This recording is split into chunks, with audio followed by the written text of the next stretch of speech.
Okay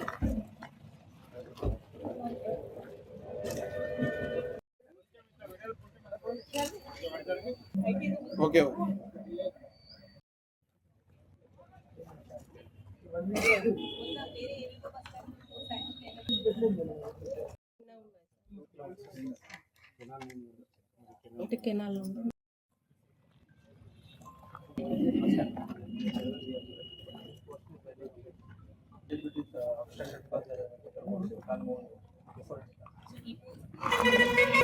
this portion work is in progress.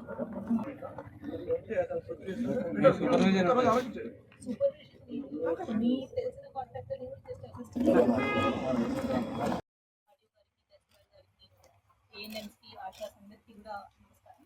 ఈరోజు మనము cancer గురించి ఇంటర్నేషనల్ క్యాన్సర్ డే అనేది ఉంది.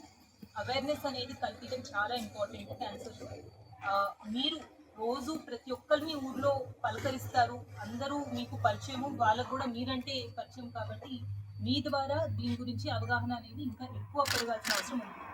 సో ఒకటి మన ఏఎన్ఎం శుక్రవారం చెప్పినట్టు చాలా కరెక్ట్గా చెప్పారు. మీరు సిమ్టమ్స్ వాళ్ళు చెప్పినప్పుడు ఇమీడియట్గా రికగ్నైజ్ చేసి వాళ్ళని టెస్ట్కి వెళ్ళండి అని చెప్తే దాంతోనే సగము ప్రాబ్లమ్ సాల్వ్ అవుతుంది. ఎందుకంటే చాలా కేసెస్లో క్యాన్సర్ చాలా లాస్ట్ స్టేజ్కి తెలుస్తుంది, దాని తర్వాత ఎవరు ఏమీ చేయలేని పరిస్థితి ఉంటుంది. సో మీరు కరెక్ట్ టైంలో కరెక్ట్ అడ్వైస్ మీరు ఇస్తే వాళ్ళు కూడా మంచి ట్రీట్మెంట్ తీసుకొని మళ్ళీ రికవర్ అయ్యే ఛాన్సెస్ ఉంటాయి. కాబట్టి మీరు సిమ్టమ్స్ అనేది రికగ్నైజ్ చేయడం, వాళ్ళకి కరెక్ట్ గైడెన్స్ ఇవ్వడం అనేది చాలా అవసరం. దాంతోపాటు ఏదైతే అలవాట్లు ఉంటాయో స్మోకింగ్ కానీ, ఈ గుట్కా కానీ, ఇట్లాంటివన్నీ కూడా డిస్కరేజ్ చేయటం మీ రెస్పాన్సిబిలిటీ కూడా ఉంటుంది. కాబట్టి ఊర్లో ఇది కూడా మీరు అవగాహన క్యాన్సర్ గురించి కల్పించాలి అనేది కోరుతున్నాను.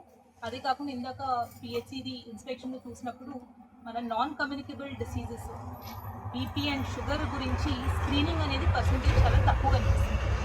ఇప్పుడు మనకి ఇంకొక 2 నెలల్లో మార్చి 30th కల్లా కంప్లీట్ 100% మనము స్క్రీనింగ్ కంప్లీట్ చేసుకోవాలి. కాబట్టి మీరు టార్గెట్ పెట్టుకొని మీకు 30 సంవత్సరాల కంటే ఎక్కువ ఎంతమంది అయితే ఉన్నారో ఊళ్ళో, వాళ్ళల్లో ఎంతమంది ఈ రోజు వరకు మీరు అంటే ఈ సంవత్సరంలోనే ఈ రోజు వరకు ఎంతమందిని ఒకసారి చెక్ చేశారు, మిగతా ఎవరైతే ఉన్నారో వాళ్ళందరినీ కూడా ఒకసారి స్క్రీనింగ్ కంప్లీట్ చేసుకొని ఎవరికైతే బీపీ కానీ షుగర్ ఉందో వాళ్ళ డీటెయిల్స్ అన్నీ కూడా ఆన్లైన్ పోర్టల్లో మీరు ఎంటర్ చేయండి.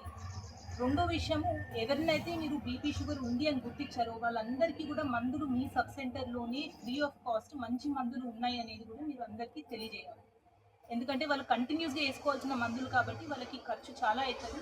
మన దగ్గర ఫ్రీగా ఉన్నాయి, మంచి మందులు ఉన్నాయి అనేది కూడా మీరు ప్రతి ఒక్కరిని కూడా ఫాలో అప్ కోసం వాళ్ళని మీరు టచ్లో ఉండాలి అనేది రిక్వెస్ట్ చేస్తున్నాను.